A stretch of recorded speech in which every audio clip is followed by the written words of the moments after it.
just a few words about the opening of The Exorcist. We start with sun over the desert, heat rising, people digging in northern Iraq, an archaeological dig, I assume. And a lot of stuff happens in this opening sequence, and it's all kind of weird and it's kind of unnerving in a way. There's dogs fighting, there's rocks falling, men with guns. I feel like this opening sequence is all it's meant to make us feel kind of like what's going on, and where are we, and there's just something a little disturbing about it. And we meet an older man played by Max von Sydow, and he turns out to be Father Merrin, who we will come to know later in the movie, but we don't really know anything about him at this point. And at one point he says that he has to do something. And he goes and he looks at this very evil-looking statue that they must have unearthed in this archaeological dig. And I don't really know what it means, but sand blows, the bright red sun burns, and we dissolve to Georgetown, USA. So did you have any thoughts about this opening sequence? I do. So first, let me go off on a tangent. No, I'm just joking. I'm gonna stick to the story. We already did our tangents. So I thought this was interesting, especially, your first time watching it, you may be like, oh, maybe this is about this character. Maybe we're going to be in the Middle East. And then we just cut away and we don't revisit this character till he comes back at the end. So it was interesting storytelling in that you're introducing this character who's going to come way at the end of the movie, and you're introducing the relationship with him and this demon, and also you're setting up the whole heart condition. So it's very little dialogue too, which works because obviously you're in the Middle East, a lot of people aren't going to be speaking English anyway. So there's a lot here that's just all set up for something that comes all the way at the end. And this movie as a whole is interesting because who's the main character? Generally, you start off your film with your main character. The first 5-10 minutes is dedicated to setting up your main character, and this sets it up. He is the exorcist in the title, The Exorcist. So in a way, he's the main character, but in a way, the other priest is the main character. In a way, Regan's the main character, and in a way, there's so many people that potentially are the main characters. And then eventually when we get to the end of the movie, it's like, wait a minute, the movie ends with none of these people who we thought were the main character. So it's a strange ensemble film that works, but this is part of where that whole ensembleness starts with this. And the other thing I take away from this is Max von Sydow, man. The second time we covered him, we also did The Seventh Seal. And I think as we go along with the No Rules Film School podcast, we're going to, and also Rewind, which is also part of this section that we're doing here, your section. We're going to come into more actors and performances like this, and it's going to make me reevaluate my ladder of favorite actors or greatest actors, because there's so many great actors, but how do you define to you who's a great actor? You can go by okay, who's in all the blockbusters that I love to watch? I mean, I love the Avengers. So, oh man, they're like Iron Man is so great. Like Robert Downey, he's the greatest actor of all time. Or Tom Cruise, he's in all these, or Cary Grant, he's in all these old classic films. Or for me, it's like James Cagney has all this energy. But to me, the more we do these films, and the more we examine films, the more actors like Max von Sydow, or another film we did, Rashomon, Toshiro Mifune, the more these type of actors to me are going to rise on my list. The actors that have the nuances in their performances and also have the fortitude and the willingness to be picky with their projects and star in these films that are great, and that their nuanced performance elevated. So von Sydow stuck out to me, and the formatting of how the story is going to be told stuck out to me. Indeed. And so we do wind up in Georgetown, USA. And in a way, it feels like this is where the movie starts, because we're introduced to a few characters here. We're introduced to a mom and a daughter, Chris MacNeil, who's a successful actress, and she seems to have a bunch of employees working for her, and her daughter, Regan. And they seem to have a very good relationship. They seem to get along. There's also a father who's kind of absent, and Chris is kind of angry at him for not being present, even for the daughter's birthday.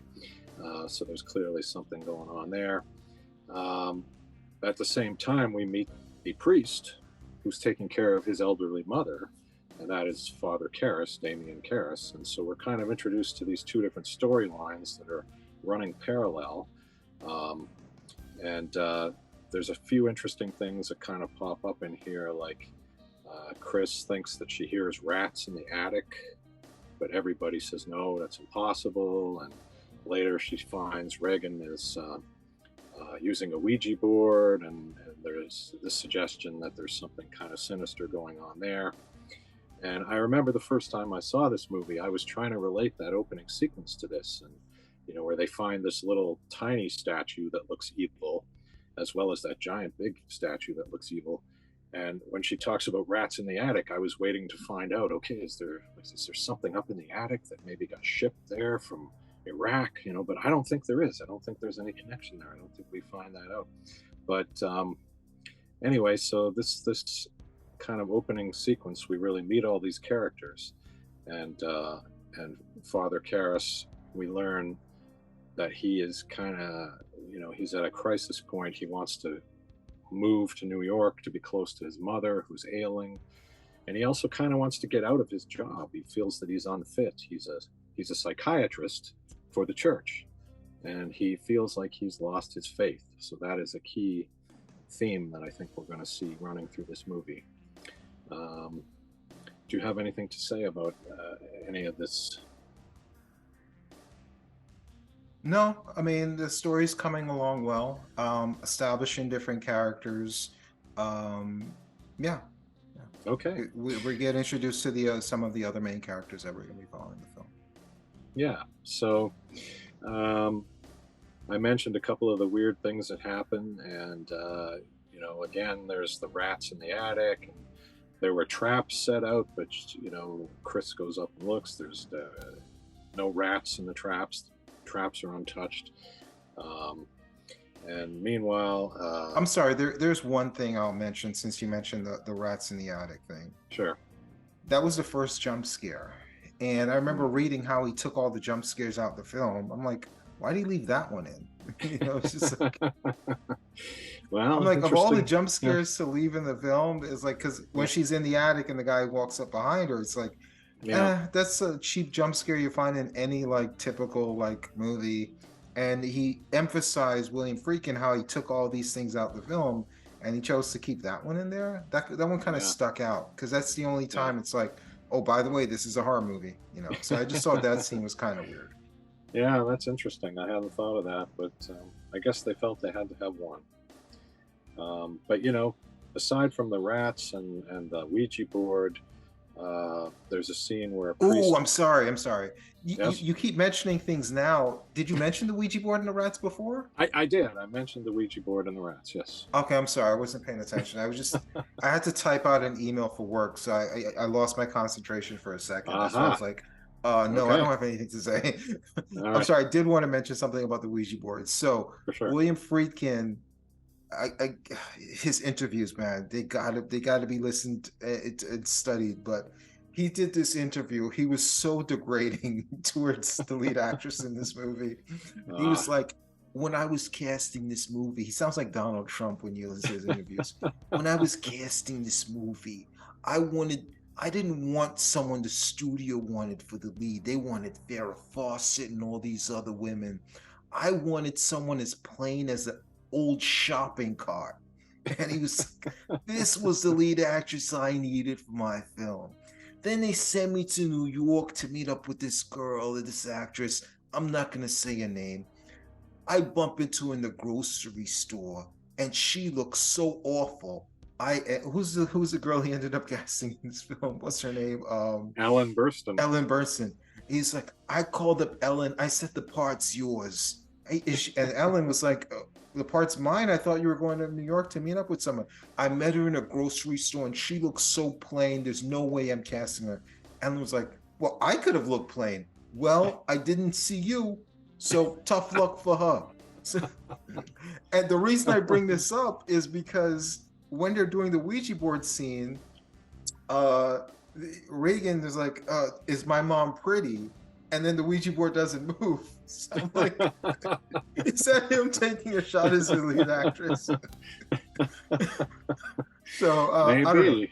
Yeah, when I saw that scene, it reminded me of the interview I heard, and I don't know. I thought it was a funny little thing to throw in there. So Yeah, no, that's funny. I hadn't heard that. But yeah, the Ouija board, there is something going on there. When the mother tries to participate, it moves on its own, and she blames Regan for that. And Regan, of course, didn't do it. She says it's Captain Howdy. yeah, Captain reminds me of The Howdy. Shining, like with Yeah, with yeah, Doc, So yeah, yeah. And many years later, Witchboard will kind of deal with the same thing. But well, not even the yeah, Witchboard, but the fact that Captain Howdy is the demon. right. Yeah, Yes. yeah. Yeah. So it's sure. like the demon is introduced to her, and she's thinking it's before it actually possesses her. She thinks Yes. it's kind of her friend. So Yeah. Exactly. Yeah. And so, meanwhile, at the church, they discover that the church has been desecrated. There's a statue with blood all over it. There's something happened there. Um, and so there are these weird little sort of possibly supernatural or at least strange things going on. And, you could kind of look at any one of them as a possible starting point, like using the Ouija board. Is she stirring up the evil spirits by doing that? But wait a minute, the rats were already in the attic, and this thing that happens at the church, and it's like, and then what about Iraq, where with the scary statues, and so it's hard to know what the entry point is here of the evil. But in any case, um, Father Karras' mother winds up dying, and he's very disturbed by this. He feels he should have been there. He's feeling guilty. He has nightmares about it. And around the same time, Regan's behavior really starts going sideways. She sort of pretends to be asleep when her mother's talking to her, and they have a really good relationship, as we've seen earlier in the movie. But then she opens her eyes when her mom leaves, and the one scene that I remember really disturbing me when I was young was when her mother's having this big party, and she's up in bed sleeping, and she comes down all of a sudden, and she says to this astronaut, "You're going to die up there." And then she pees on the floor. And I don't know why, but that moment just really stuck with me when I was 12. It's like, whoa, this is just like really disturbing. Um, and very shortly after that, Regan, she had commented to her mom earlier that she couldn't sleep because her bed was shaking, which just seems a bit odd, and her mom doesn't take it very seriously. But then in this moment, after her mom puts her to bed, she hears Regan screaming, and she runs back in, and she sees the entire bed shaking. So this is a moment where, as we were talking about, they're kind of revealing to you that this is real. Like something's really going on here. Like we've had a few weird things happen, but we're seeing the bed moving. And there's pretty much no way that could just be happening. It's not like a truck driving by the house and shaking the house. This is like a serious thing. So anyway, do you have any thoughts about any of this stuff?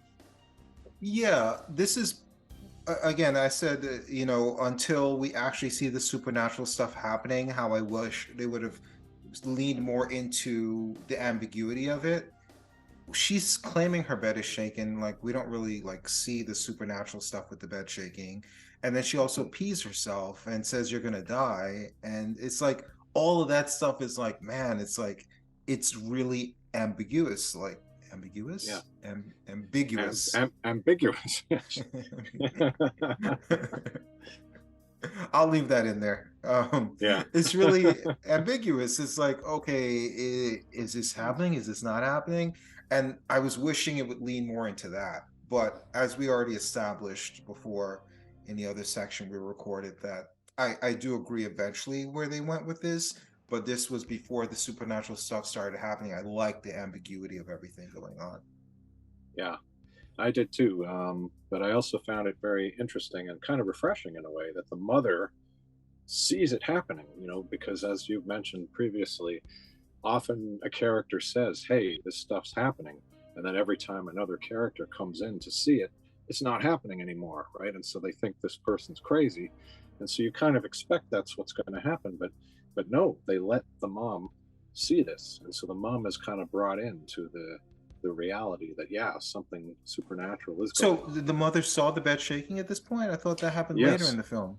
Oh. No, it's right here, yeah. After Okay. after she gives her a bath, after the party and the peeing incidents, and then she puts her to bed, and then boom, she starts screaming in the bed. And yeah. Okay, that's this where happened after the peeing stuff. after the peeing, yes. Okay, yeah, I'm saying Just- everything before the peeing. Yeah, the peeing and before. Yes. Yeah. Yes, yeah. And yeah, the bed shaking, this is where her neck blew up like a frog, right? I think so. I'm not Yeah. 100% sure. But Yeah, there was a point where the bed was shaking, she floated up, and then her neck was pulsating. Yeah.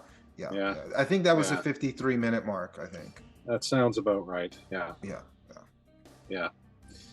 So then we start a new section of the movie at this point, which I like to call what is possibly the scathing indictment of the medical profession.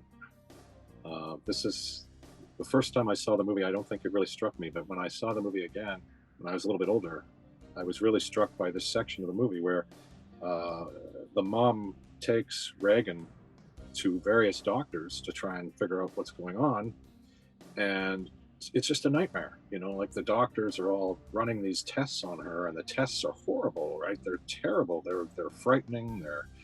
They're more disturbing in a way than the actual problem, and they're trying to diagnose her, but they're failing. They're coming up with all these false ideas, and this is something that has only become more resonant with me over the years as I've had to deal with aging parents going into the hospital, dealing with that kind of tunnel vision where doctors or nurses kind of get this idea and it's like, this is what's wrong, and yet they can't find any evidence of it, which is what's happening here.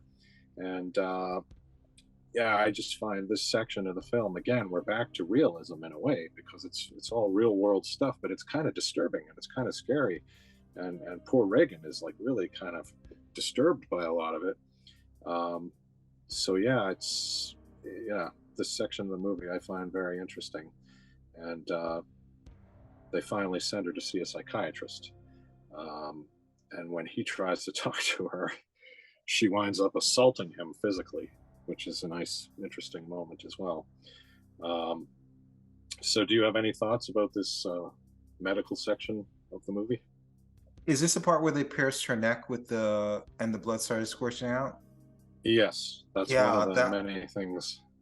That and the pee thing were like two of the most like realistic things that kind of freak me the fuck out. It's like, it's nothing supernatural about it, but just like seeing it was just so like cringy. It's like, oh my god, I had to look away. Yeah, that's what I mean. It's like it's a nightmarish sequence, and then they've got her in that one machine that's spinning around her. It looks like some weird sci-fi thing, and she's kind of being tortured by it in a way. It's a very disturbing sequence. So meanwhile, her mom, Chris, comes home and makes a horrifying discovery that her director and her friend, Burke, is dead. He's died in a horrible accident, and he was supposed to be looking after Regan. He was in the house, but they find him dead at the bottom of the concrete stairs just outside of the house. And it seems to me that the implication is that perhaps Regan has somehow done this to him, because we've seen her physically attack the psychiatrist, and she was very strong. And so the suggestion that he was supposed to be taking care of her and then he's dead at the bottom of the stairs, I feel like they're dropping a hint here that this might be what has happened, and that's kind of a horrifying thought. And then a detective winds up showing up, investigating, and he sort of goes down that path as well. Like he's trying to figure out what happened here. And I feel like there's definitely the suggestion that maybe Regan may have killed this guy, Do you have any thoughts about that? Yeah, so this is one of I mean, there's a lot. When you say you have a favorite character actor, there's so many great character actors, but this is a really good character actor. He was in a lot of the Lee J. Cobb, who plays Hmm. this detective character. He was in a lot of those early um, films with the method actors. I think he was like in On the Waterfront, Hmm. 12 Angry Men, stuff like that. But I really remember him from On the Waterfront, and a few other films that he played like, bit parts in, which he kind of does here. But he's a really good character. I think he was in like, anyway, a few other films that were really good. He's one of those faces that you see in the background. It's like, oh yeah, I remember him. He's a good actor in a few other Hmm. projects. But his character was supposed to have a spin-off series, and evidently it was stolen, or there was a very similar project out at the time, Columbo. Oh, wow. And it was this actor, it was a trench coat wearing detective who would pretend to have Alzheimer's, and he'd meet up with these people and whatever. People watching, a lot of people watching, it's like, Columbo, who's that? All this build up for Columbo. Who's Columbo? But Columbo is like an old detective show where, there'd be like a different person every week, and the guest star is always the killer at the end of the show. And but the main character basically was this detective. It was a prototype for it, it, Hmm. absent-minded, detective wearing this raincoat that would come in and ask these innocuous questions and solve the mystery at the end. And yeah, that's the first thing I thought of. Is I remember hearing the backstory of that, and yeah, this is a really good actor. And again, he brings another perspective to the film, in this big ensemble cast. And we end up following his character towards the end, which again adds more dynamics to who are we following in this movie, whose story are we being told here. Yeah, and you're right. He is great. He's a great actor, great character. I did not know about the Columbo thing, but now that you say it, yeah, I can totally see how he's a similar character, because he certainly has this style where he comes in and he kind of suggests things without really suggesting it, and kind of saying, how can it be, and he's like the guy you don't see coming, he's kind of putting it together, but he's not overtly doing anything, it seems. Yeah. So right after the detective leaves, after talking to Chris, one of the most notorious scenes in the movie occurs. This is the "Let Jesus Fuck You" scene, where Regan is, I guess, masturbating with a crucifix, and there's blood, and she grabs onto her mother and pulls her face down into her bloody crotch and says, "Lick me." And obviously a very disturbing scene to a 12-year-old, but certainly anyone really, I think, would find this disturbing. And this moment, I believe, is kind of the last straw for a desperate mother. When this happens, I think this is kind of like it. This is the turning point. But to me, that's one of the iconic scenes which has been parodied and talked about. Do you have anything to say about that? A lot to say about this. So I know this is going to disturb you because you love this film, but Paranormal Activity. Can we talk about Paranormal Activity?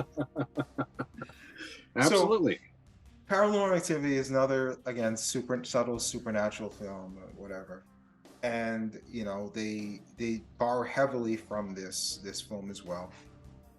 And part of what made Paranormal Activity a huge hit is that it was a movie that was picked up by a studio at a time where a lot of projects were being transferred there, and there wasn't a lot of release dates available. So the whole promotional team had a lot of time, and they had nothing to promote. So they spent a lot of time promoting this little low budget shot on video film. And what they did was, I guess they were watching a lot of old movies when they were promoting this, because they saw The Exorcist, like, oh, this promotion's great. Because a big part of what made The Exorcist so successful is its promotional campaign. And a lot of the footage of, like, it would just be people leaving the theater saying, oh my God, this movie is so scary and people fainting, and yeah, it was just this whole thing of like, don't watch this movie. It's the church doesn't want you to watch it. No one wants you to watch it. It's too scary. Don't watch this movie. And just like audience reactions, leaving screenings and things like that. And basically, Paranormal Activity took that whole promotional campaign from The Exorcist for this movie. And I do agree. I mean, it's a great movie. That's why it was successful. It stood the test of time. It's historically important. It had one of the best marketing campaigns you can have, and it was even reused later on. I think it should have been reused even more, because what better way to promote a horror movie by saying don't watch this horror movie? It's too scary. But with all that said, with all of that said, everything this movie has going for it, honestly, the reason this movie became popular and the reason this movie made so much money is because you have a little girl cursing and saying a lot of fucked up shit and then fucking herself with a Jesus cross. Let's be honest. A lot of people went to this movie because they're like, they saw clips of this little girl cursing, and they're like, I gotta see this shit. And that's one of the more popular scenes in the movie, you know? Yeah. So when you boil down to it, sometimes it's just simple stuff like that. It's kind of like the Barbenheimer thing. Is the Barbie movie good? Did they spend a ton of money advertising it with all these innovative things, and they spent years planning out how this is going to be the summer of Barbie? Was Oppenheimer good? Yeah, of course. But you know what? The Mission Impossible was also good. Dead Reckoning. I think it was better than both of those movies. It's a great movie, but it made no money, and those movies made money because there was the whole Barbenheimer thing. And sometimes it has nothing to do with your movie, nothing to do with your advertising campaign, but just something happens that make people say, I gotta watch this movie. And suddenly Barbenheimer became a thing, and everyone wanted to see both of those movies. And no one saw Mission Impossible that came out the week before, but yet they're all great movies. And again, this movie, ton of great advertising, great movie, but you know what? This little girl fucking herself with the Jesus cross and cursing, and a lot of people had to see this movie, and I just had to get that rant out the way. I'm sorry.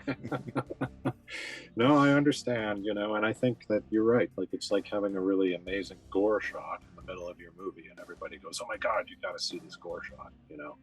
I think it is a bit like that. It's so offensive, it's so shocking, it's so outrageous, particularly for the time.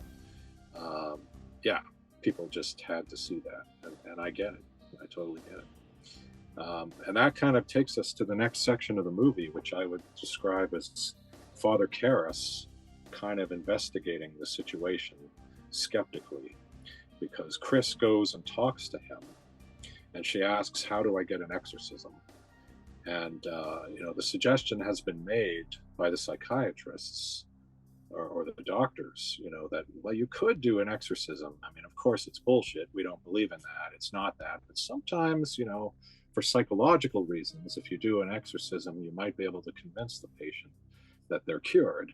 But she's now taking it to the next level and actually talking to a priest and saying, you know, how do I get an exorcism? And he's basically like, oh, you know, it's impossible. Nobody does it.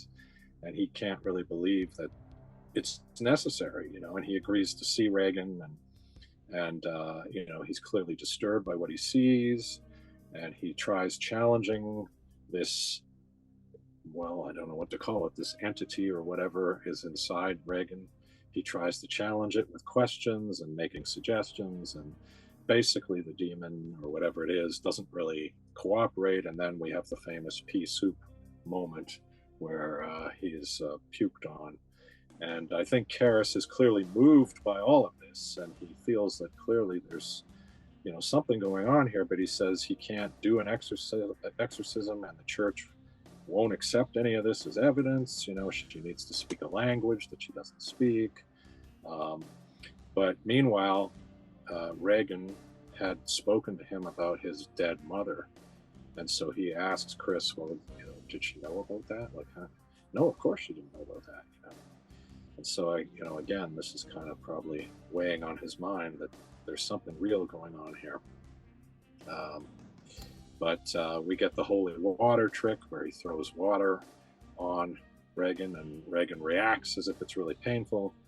But then he says later that it's not holy water, so it was a trick, and Regan or somebody is pretending that it's, you know, hurting them when it shouldn't be hurting them. So again, it's all this kind of, he's running tests, but he's not getting any satisfaction. He's trying to speak foreign languages, and he's not really getting the answers he wants. But then Regan does seem to speak a very strange language, and he records it, and then he plays the tape for an expert, and the expert says, well, that's English, and he reverses the tape, and basically she was speaking English backwards. And perhaps the last straw of this section is when Father Karras is called to the house by a servant who shows him that on Regan's skin, the words "help me" are kind of coming out of her, coming sort of forming in her skin. And so I think this is the point where he just decides he's got to do something, even though he can't really believe this is truly demonic possession. He's got to do something. Do you have anything to say about this section? Yeah, was this the section when the demon first started speaking as his mother? Yes. Okay, Yes. yeah. So this is like the demon playing psychological warfare. And you got to wonder, like, this demon is so, I mean, a demon being sadistic or redundant, right? But not only is it torturing this little girl physically, but he's torturing this priest mentally, you know, bringing up the mother, even like bringing up the I think earlier in the film he saw some bum in the subway that said something to him, and then the demon repeated it. So part of it is like, is this demon playing psychological warfare with the priest, or is it just his own guilt and his own psychosis that's thinking that the demon is bringing these things up? Because even though it's a demon, how would the demon know any of that stuff? Because even he, as he's leaving, asks the mother, like, did you know this? You know, did I mention this to you, like about my mother dying and stuff? So like, even though it's a demon, like, how would the demon know any of those things? So it not only is the demon like sadistic, but also you have to wonder about the mental state of one of our, if not our lead character. Like, is he even mentally prepared to, you know, combat this thing? Because he's kind of losing his mind as well, where like maybe he's embellishing the things that the demon's even doing. Kind of like the unreliable, you know, lead character type thing. So yeah. Well, he's losing his mind, and he's already told us he's lost his faith, you know, so he doesn't really believe in this stuff. But he goes and he meets with his superiors at the church to try and get permission to do an exorcism, because he figures, well, you know, why not? And they ask him, do you think this is real? Do you think this is a real possession? And he basically says no, but he thinks it meets the requirements at this point. So even now, even witnessing all the things he's witnessed, he still thinks, no, this isn't real, but he's willing to try it. And what I find really interesting about this is that this meeting with the church goes much better than you would think, you know, because you kind of think the church is going to say, no, this is bullshit, you can't do it. You kind of expect them to be unreasonable, but instead they're like very reasonable, and they suggest Father Merrin could come and help him. And this is where we finally hear about Father Merrin, who we kind of met in that opening sequence. And he's apparently an experienced exorcist who's been through this before, and it almost killed him. So I find that very interesting, that the church kind of, they wind up being very reasonable in this moment. And so then Father Merrin and Father Karras kind of join forces. And when Father Merrin shows up in front of the house, we get one of the most iconic shots in horror history, perhaps maybe cinema history, the shot of him standing in front of the house looking up at it. It's an iconic shot. If I'd thought of it, I would have worn a t-shirt that I have, which has this shot on it. It's such an iconic shot, and a great sort of introduction to the character, although we did meet him earlier in the movie. Do you have anything to say at this point? Cinema has a lot of great intro shots or iconic shots, but just character setup shots. I remember Stagecoach had this beautiful shot of a zoom in on a young John Wayne, and there's a lot of movies where they build up a character and they build up the character and they build up the character, and that character comes on screen and it's just a beautiful shot. And I think, having it being introduced to this character in the Middle East before, and then, you saw him, you saw what you saw some of the things he did, then you hear the buildup of him. And then, like you said, then to come in, I think it had like 3 or 4 iconic shots in a row. First, you had the shot of him outside the house, which again, it's the poster. And then you have the shot where she opens the door and his face is still shadowed. You have the shot of Regan half in shadow as he's approaching, and you see her close up. And it's just like, man, like, whew, what was in the water that day when they were coming up with that shot list, It was just like 3 or 4 like shot, boom, boom, boom, boom, like just a great shot composition for a few shots in a row. That was just like, yeah, that's how you introduce somebody. Yeah, for sure. And I have to say, I love it when Father Merrin comes in and he starts doing his thing. And he's basically telling Father Karras what to do and what not to do. And he has no patience for anything.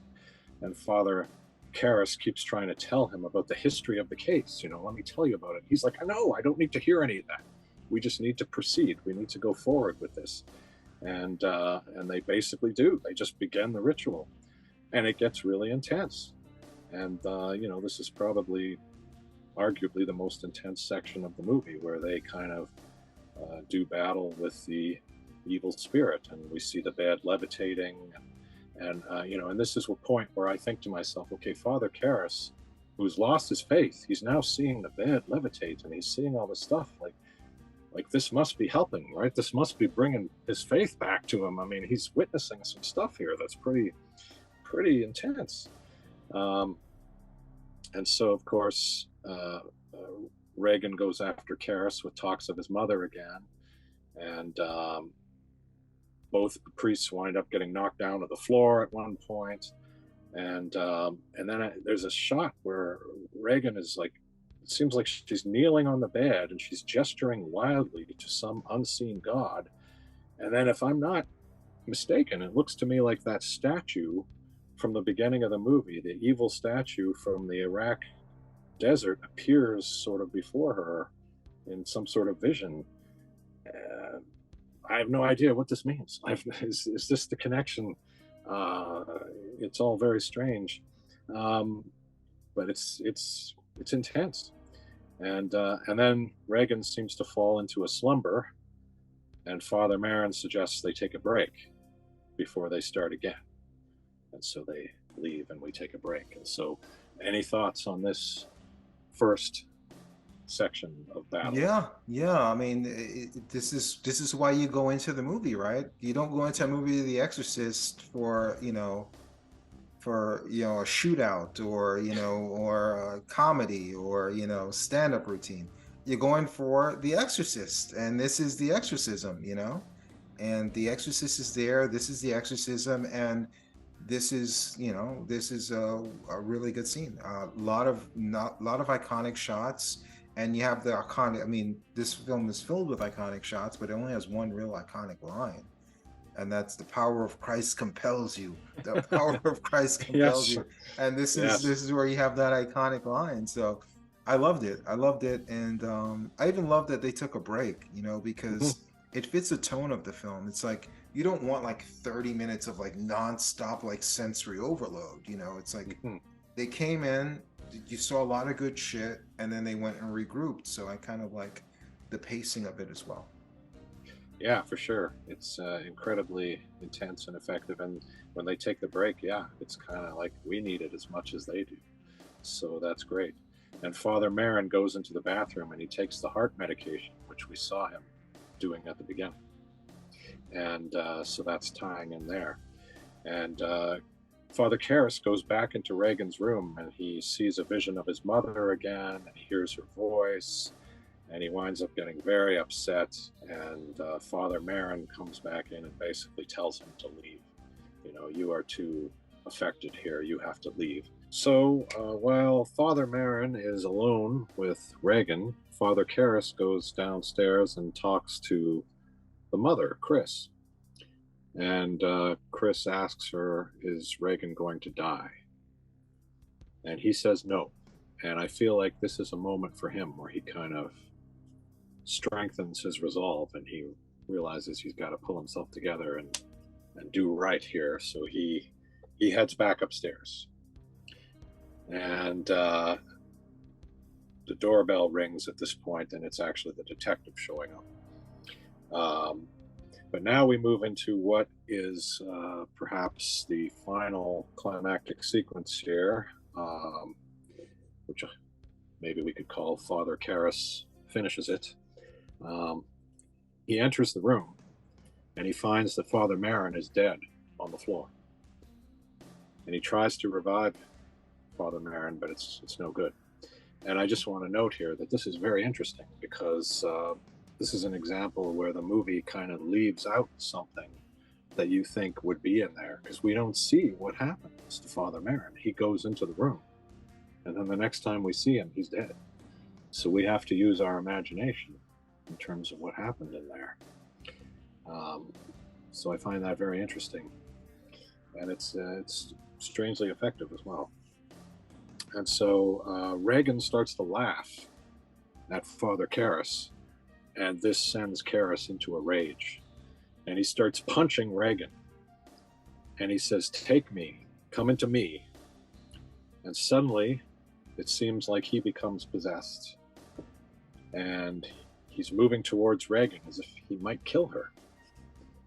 But then Karras kind of gets control again, long enough to hurl himself out the window and presumably repeat the horrible death of Burke, which we heard about, as he hits that long stone staircase and goes down the stairs.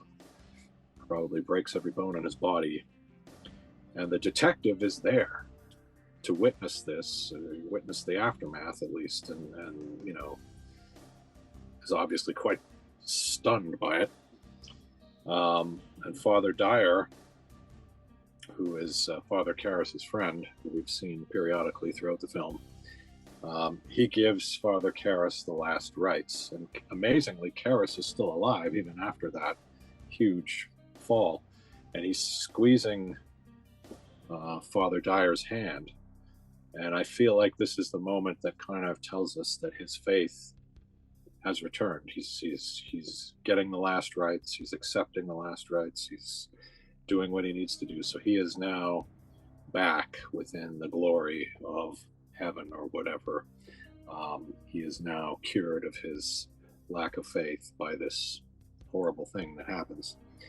And that's sort of the bulk of the main part. And then after that is an epilogue. But before we get there, what are your thoughts on this section? So a lot happens here. You have another quiet moment in the middle of The Exorcist where he's downstairs, Father Karras with the mother, and they're having a quiet moment. And upstairs, you know, we have, you know, Max von Sydow, our main exorcist, dies off screen. So both characters that Regan kills, she kills them both off screen. I thought it was interesting to kill off like your big, you know, your big gun, you know, off screen, especially the first time I saw it. I was like, whoa, like what happened there? Is he sleeping? Is it past the old guy's bedtime? You know? So, so I thought it was interesting to have him die off screen, and it opens the way for Karras to play hero. But just the way he bursts in that room, and she's just like holding onto the bedpost, giggling like a little girl who did something naughty, and you know, you have it was kind of like a play between, because you kind of had the demon and you had the little girl. That was kind of like a hybrid of she's acting like the little girl who did something naughty, but it's still the demon, you know? You didn't have that like mix, you know, of the two. It almost seemed like a demonic little girl instead of a girl possessed by a demon. So I thought that whole scene played off pretty interestingly. And this was something that they were worried about, you know, the producers and director, is in your climax, you have this man beating up a little girl, you know? But they were saying like if they did their job correctly, they'd know that he was just beating up the demon, not the little girl. But you can't help but chuckle a little bit at the visual of like the big climax of one of the greatest horror movies ever made, is a grown man beating up like a little girl. So Yes. that was kind of hilarious. And obviously he plays the ultimate sacrifice by, you know, by taking the demon into himself and then sacrificing himself at the end. And you have Yes. to think, man, like a lot of people died for this girl to survive. A lot of sacrifices were made Yes. for her to make it through all this. So, but Yes. yeah, definitely a worthy climax. Yes. And Beating up kids. I'm all for it. I'm all for it. Yes. Oh, well, again, it's like such a unique moment, you know, watching. And they've set it up perfectly because he's a boxer, right? We've seen him training throughout the film. He's punching the bag, you know, when his mother dies, he's punching the bag in frustration. And so he's ready to punch this little girl hard, you know. He's not gonna, yeah, this is not a gentle beating. I think this is a serious I'm surprised like some TikToker hasn't made like a TikTok of him practicing in boxing with like Rocky music, and then at the end he beats up the little girl. Yeah, yeah. And I'm just remembering one of my friends, the first time he saw The Exorcist, his comment was that the ending is very sudden. And I was like, "What are you talking about, man?" You know. But then the next time I watched the movie, I could see what he means, because in a way, you've got this big epic battle between the two priests and the demon, and then they take a break, and then we go back in, and it's really very fast. It's just like grab the girl, punch her, demon into him, and he's out the window. Like, it's a very quick ending in a lot of ways. They don't drag it out, and I don't think it's a problem personally. I'd never noticed it really, but it is. They waste no time here, and I think the thing about Father Merrin dying off screen, I think, in a way, they couldn't have done it any better if they had shown the death. I don't think it would be as effective. I think there is something to the idea that we walk in and he's dead, and that in itself is a shock, you know. Although they've set it up because we've seen him taking the heart medication more than once, we know that there is a risk there. And I think it's probably more effective that they didn't have some big battle scene between him and the demon kills him or something. Yeah, I think it works really well as it is. It also leaves it open as to, did the demon kill him or did his heart fail? Exactly, yeah. And I always assumed that his heart gave out, perhaps in the midst of some kind of struggle. But yeah, I don't think of it as like Regan choking him to death or anything like that. I think it was probably his heart. But it could be that, you know, she did something that, you know, really scared him or whatever and caused the heart attack. But we'll never know for sure. So moving along, we have the epilogue. And it's sometime later, and Regan and her mom are packing up to leave, and they say their goodbyes, and Father Dyer comes by to say goodbye. And they kind of talk about the fact that Regan doesn't remember any of this. She doesn't remember her ordeal at all. And they think that's a good idea. And then there's an interesting moment where she sees his collar, and she's sort of moved to kiss him. And so presumably subconsciously, she's recognizing the fact that she's grateful to the priests who saved her from this evil. So even though she doesn't remember it, I think she has some instinct there. And then they drive off. And Father Dyer looks down the long stone staircase pensively. And this is where, as a 12-year-old, I was like, oh, I got to get out of here. You know, I cannot stay. Because if that demon comes back and attacks Father Dyer, I'm going to be very upset here. But it doesn't happen. He just looks down the stairs, presumably remembering everything, and we fade to black. And so there's no cheap ending to this movie. They don't put in a cheap jump scare at the end. They don't do anything like that. They just end the story in its logical way. And I like that.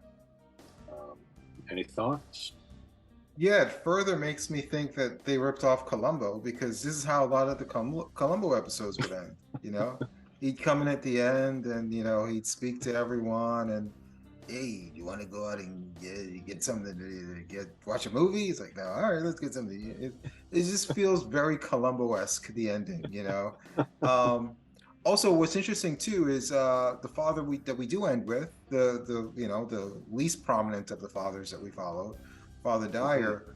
In that scene where he's reading him his last rites, where she's desperately trying to do, because I guess think that's when he went to heaven or something like that. Yeah. I'm not religious. I'm not sure how that stuff works, but I think he needed to read it to him, you know. Yes. But in that scene, Freakin was getting frustrated. He wasn't getting the performance he wanted. And I think he's Really? like, "Hey, you trust me?" He's like, "Yeah, I trust you. You sure you trust me, right?" Smacked the shit out of him and said, "Go ahead and shoot the scene." So the scene where he's like that close up where he's like begging for his last rites, Freaking had just smacked him across the face to get like his eyes to tear up and to get that like raw motion from him. So, Wow. just one of several stories from Freakin that Mhm. you know I heard of as I was doing this stuff, and you know what? I can't wait to do Chinatown at some point because that's his other great movie that I'd like to get into. I can't imagine what a terror he was on set there, but yeah, I definitely admire him as a director. You know, because the lengths he went to get this film done the way he wanted it done, and the film went through a lot of directors. I mean, a lot of Stanley Kubrick. They tried to get him to do it. They tried to get a lot of other prominent directors to do it, and they either turned it down or weren't available. And the writer really wanted Freakin because of some meeting he had where the project fell through, but he admired the fact that he was so passionate to get things done on his terms that he thought like, yeah, this is the guy that I want doing my film, doing my movie. Blatty, the writer. So yeah, I Yeah. think this was a great choice, especially when you hear about the changes that Freakin made to the script that Blatty wrote. I think all the changes helped it, you know. Or Yeah. otherwise you would have ended up with a pretty standard horror film. And Yeah. I gotta say, man, I came out of this. I like Van Sydow even more. Um, I love Freakin because Hmm. just like the audacity to say like, yeah, this has to be something better than the Omen or Rosemary's Baby. I wanted some. The fact that his standard is movies that we Yeah. consider great, like, you know, this has to be better than that. Talking about Yeah. these movies like they're like run of the mill horror movies, but you gotta admire him. He made movies up until I think the year he died, which was earlier this year. He died.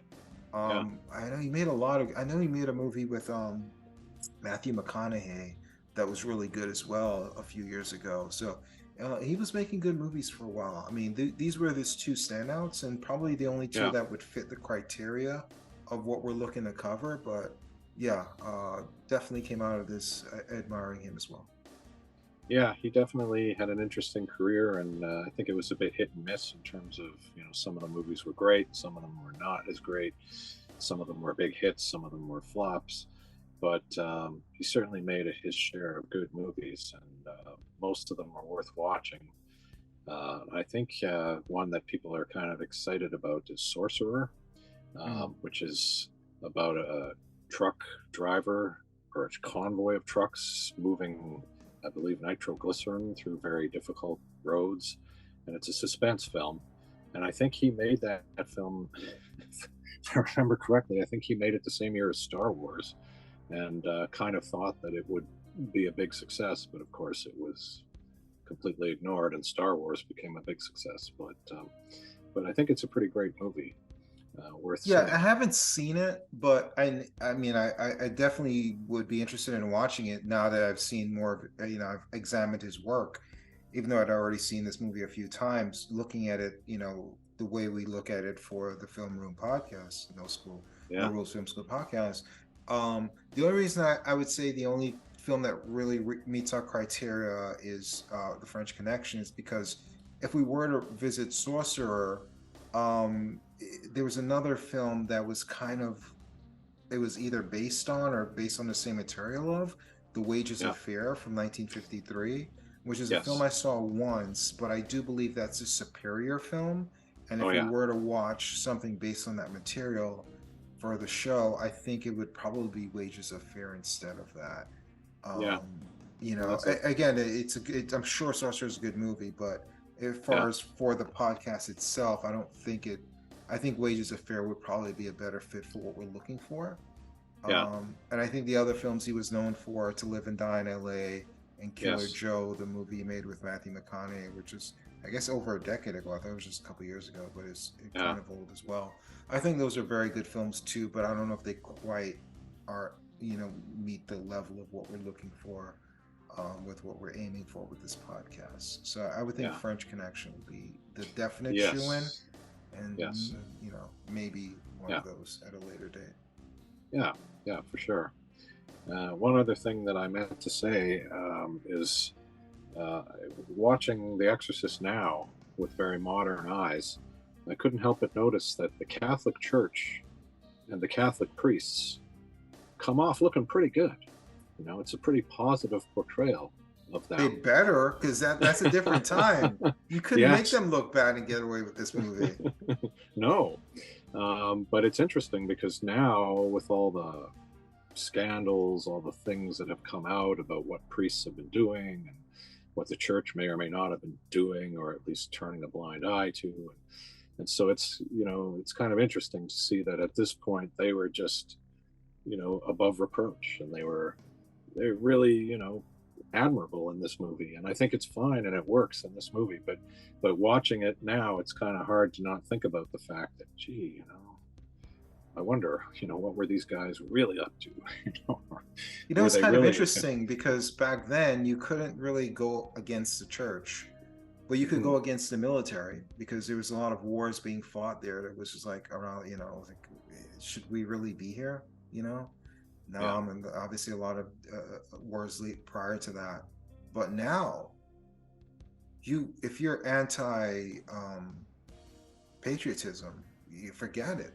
You know, one of the biggest movies I think of last year or the year before, Top Gun, it was all about patriotism. You know, if you're anti-patriotism, you couldn't get a movie done back then.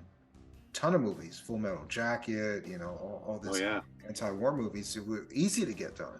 And now it's the exact opposite. Like, you know, back then you couldn't be anti-religion. Now being anti-religion is not a big deal. Who cares? You know, you can do as many anti-religious stuff as you can. So the zeitgeist of like what society accepts and how we view things, it kind of flipped with those two things. Yeah, that's true. That's an interesting point. But I wonder if the new Exorcist movie, which I have not seen, I don't think anyone has. I think that's that's the problem. Well, and I think the people who have been fairly negative. They wish they missed it as well. Yeah. But, you know, I wonder, do they add in any sort of nuance to the Catholic Church and the Catholic priests? Do they deal with that at all, or are they still just kind of above? Well, that's the problem, though. I think that's the problem with redoing The Exorcist, is that it's pro-religion, and we're more nuanced with religion now than we were then. So having this, and there's so many religions that are accepted now than were back then. You know, it's just like, oh, you believe in God and Jesus, and like, that's ubiquitous. You know, that's what you do when you talk about religion. Now it's like, no, it's a lot more nuanced. You know, your beliefs and things like that, and audiences that you're trying to reach with their different beliefs. So it's hard to have a movie like that. That'd be like doing Dracula and focusing completely on the religious aspects of Dracula. There's a religious aspect of Dracula with the cross and all that stuff, but if you focus on that, you could never get a Dracula movie made, because, you know, it's too narrow of an audience.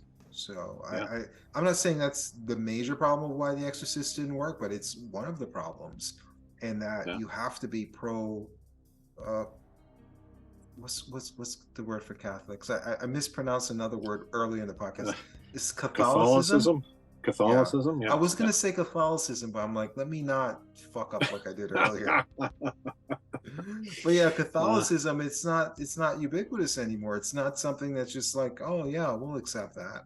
You know, it's too nuanced to be all about that. You know. Yeah, for sure. And I guess this new Exorcist movie was made by that same guy who did the recent Blumhouse. Halloween. Yeah, the Yeah. recent Halloween They paid trilogy. they paid a lot of movie for the rights to Exorcism, and it's like, why? You could just say, you could add Exorcism to any title, and it would be just as valuable as if you bought the rights to The Exorcist, you know? Yeah. How many people even know? You know, the audience you now, like, this movie was made in 73, or released in 73. Like, that's 50 years ago. Like, That's how many right, people, like, your audience is probably in their 20s? Like, who's paying to go to a movie theater? Probably people in their 20s or 30s. They weren't even born. You know, it's like maybe their parents saw this movie, you know? So it's like the name has no value, you know? Yeah, and they've certainly made a lot of sort of possession movies in recent years. Like, you could make a movie about demonic possession. You don't have to call it The Exorcist, or but you could put The Exorcist in the title, though, well, and you still could. not have. You could say American Exorcist, and it has nothing to do with the Exorcist franchise. But legally, you can get away with it. Yeah, that is absolutely true. I wonder what they're going to do now, because they planned 3 movies. Are they going to go through with the other 2, or are they going to back out of that? What do you think? They already spent the money. I don't know. You can't unspend the money. You know? No, you can't. Are they going to try to do better on the second one then? Forget the first one. We've got a better one now. You know? They're gonna. The sequel's gonna be a reboot. yeah, that's right. Yeah. Oops, that was a mistake. We're starting over. Yeah. That must be it. Yeah. Well, the good news is no one saw it, so they only have to apologize to like maybe 10 people.